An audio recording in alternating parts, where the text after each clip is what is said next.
හැමෝටම සුබ දවසක්. ඉතින් අද වීඩියෝ එකකින් කියන්න ලෑස්තිලා ඉන්නේ කොළඹ විශ්වවිද්‍යාලය මගින් පවත්වනු ලබන උපාධි පාඨමාලාවක් සහ ඩිප්ලෝමා පාඨමාලාවක් ගැන.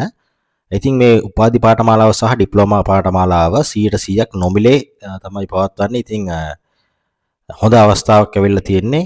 ඉතින් තමන් රැකියාවක් කරන අතරතුරදී වත් මේ උපාධි පාඨමාලාව සහ ඩිප්ලෝමා පාඨමාලාව හැදෑරීමේ හැකියාවක් තියෙනවා. ඉතින් කොළඹ විශ්වවිද්‍යාලය කියලා කියන්නේ ලංකාවේ තියෙන ප්‍රමුඛ පෙළේ විශ්වවිද්‍යාලයක්. ඉතින් මේ වගේ විශ්වවිද්‍යාලයකින් මේ වගේ නොමිලේ උපාධි පාඨමාලාවක් සහ ඩිප්ලෝමා පාඨමාලාවක් හදාරන්න තියෙනවා කියන්නේ ඉතින් ඒක ලොකු අවස්ථාවක්. ඉතින් අපි බලමු මේ උපාධි පාඨමාලාව සහ ඩිප්ලෝමා පාඨමාලාව ගැන වැඩිදුර විස්තර.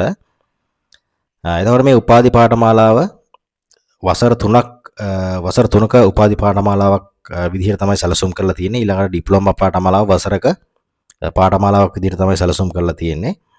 එතකොට මේ උපාධි පාඨමාලාව ශ්‍රම කළමනාකරණවේදී උපාධිය කියලා තමයි සඳහන් කරලා තියෙන්නේ. ඊළඟට ඩිප්ලෝමා පාඨමාලාව හඳුන්වලා තියෙන්නේ ශ්‍රම අධ්‍යාපන ඩිප්ලෝමා පාඨමාලාව කියලා.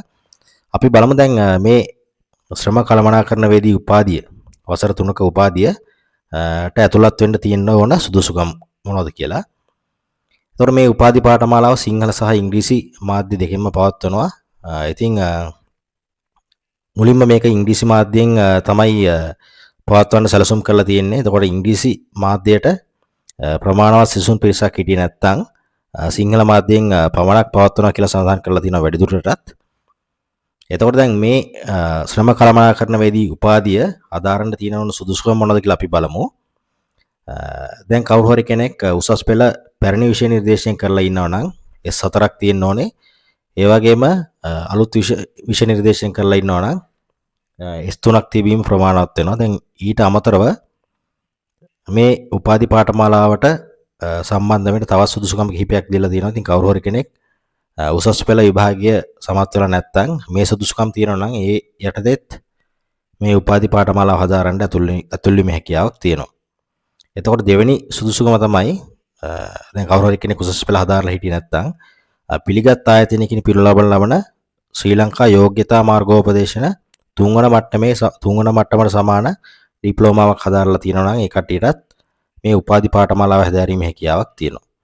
ඊළඟට තුන්වෙනි සුදුසුකම තමයි මානව සම්පත් අභිවර්ධන ආයතනය මගින් ප්‍රදානය කරනු ලබන ශ්‍රම අධ්‍යාපන ඩිප්ලෝමා පාඨමාලාව සමත් වෙලා තියෙනවා නම් ඒ කට්ටියටත් මේ උපාධි පාඨමාලාව හැදෑරීමේ හැකියාවක් තියෙනවා. ඊළඟට දැන් මෙතනදී තියෙන තවත් කොන්දේස් ටිකක් තියෙනවා.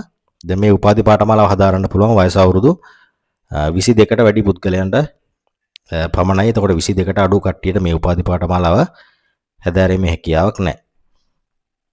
ඊළඟට තවත් කොන්දේසියක් තියෙනවා. දැන් කලින් කියපු සුදුසුකම ඒ කියන්නේ A level හරි එහෙම නැත්නම් SLQF තුන්වන මට්ටමේ ඩිප්ලෝමාවක් ලබා ගත්තට පස්සේ හරි එහෙම නැත්නම් අනිත් සුදුසුකම සම්පූර්ණ කිරීමෙන් පසු හරි අසර දෙකකට නොඅඩු කාලයක් රැකියාවක හෝ ස්වයං රැකියාවක නිරත වූ සහ දැනටමත් රැකියාවේ හෝ ස්වයං රැකියාවක නිරත වෙන පුද්ගලෙක් වෙන්න ඕන. ඊළඟට මානව සම්පත් අභිවර්ධන ආයතනය මගින් පවත්වනු ලබන යෝග්‍යතා පරීක්ෂණය හා සම්මුඛ පරීක්ෂණයේදී ආයතනය මගින් තීරණය කරනු ලබන අධ්‍යාපනික හැකියාව හා අධ්‍යාපනික හැකියාව සහ සූදානම්භාවය සපුරන පුද්ගලිකු වීම කියලා සඳහන් කරලා තියෙනවා. ඉතින් මේවා තමයි මේ ඩිප්ලෝමා මේ උපාධි පාඨමාලාව හදාරන්න තියෙන ඕන සුදුසුකම්. ඊළඟට අපි බලමු ශ්‍රම අධ්‍යාපන ඩිප්ලෝමා පාඨමාලාව හදාරන්න අවශ්‍ය සුදුසුකම් මොනවද කියලා. ඉතින් මේ ඩිප්ලෝමා පාඨමාලාව අවුරුද්දක පාඨමාලාවක් විදිහට තමයි සැලසුම් කරලා තියෙන්නේ. සිංහල මාධ්‍යයෙන් තමයි පවත්වන්නේ. දැන් මෙතනදී සාමාන්‍ය පෙළ විෂයන් 6ක් සමත් වෙලා තියෙන්න ඕන කියලා සඳහන් කරලා තියෙනවා.